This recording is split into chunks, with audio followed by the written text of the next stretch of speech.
বাউ ভান্ডারীর রোজার সামনে গিয়ে দেখবেন, হযরত কেবলার রোজার সামনে গেলে দেখবেন শুধু মোমবাতি আর মোমবাতি জ্বলতেছে। কথা বলেন ঠিক কিনা? আসেনি? মোমবাতি জ্বলেনি? কেন জ্বালাইছেন মোমবাতি? এতগুলা কারেন্টের লাইট আছে, এত স্পষ্ট আলো থাকার পরেও কেন মোমবাতি জ্বালাইলেন? এটা জনসাধারণের প্রশ্ন। কথা বলেন ঠিক কিনা? শুধু সাধারণ না, কিছু কিছু আলেম ওলামারাও প্রশ্ন করে, এত লাইট কারেন্ট থাকার পরেও আবার মোমবাতি জ্বালাইছি কেন? তাফসীরে রুহুল বয়ান শরীফে আল্লামা ইসমাইল হকি রহমতুল্লাহ তাআলা উনি বলেছেন যে মোমবাতি শুধু অন্ধকারকে আলোকিত করানোর জন্য জ্বালানোটা উদ্দেশ্য নয়। তো উদ্দেশ্য কি?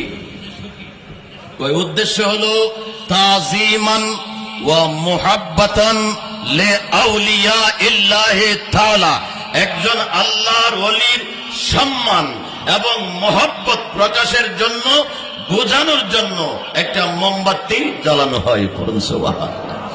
আবার অনেকের বিভিন্ন সমস্যা থেকে উত্তোলন হওয়ার সময় নিয়ত করে থাকে, যদি আমার এই সমস্যা দূর হয় বাবার দরবারে আমি 2টা মোমবাতি দেব। এরকম নিয়ত আছে না নাই? এই নিয়ত পূরণ করা ওয়াজিব, নিয়ত পূরণ করা ওয়াজিব। এই জন্য দিন হোক রাত হোক মসজিদে জ্বালাইলে হবে না, মাজারে। কোথায়? মাজারে। লিতাজিমান ওয়া মুহাব্বাতান লিআউলিয়াইল্লাহ, আল্লাহর ওলিদের তাজিম সম্মান মহব্বতে নিয়ত পূরণের জন্য মোমবাতি জ্বালানো হয়।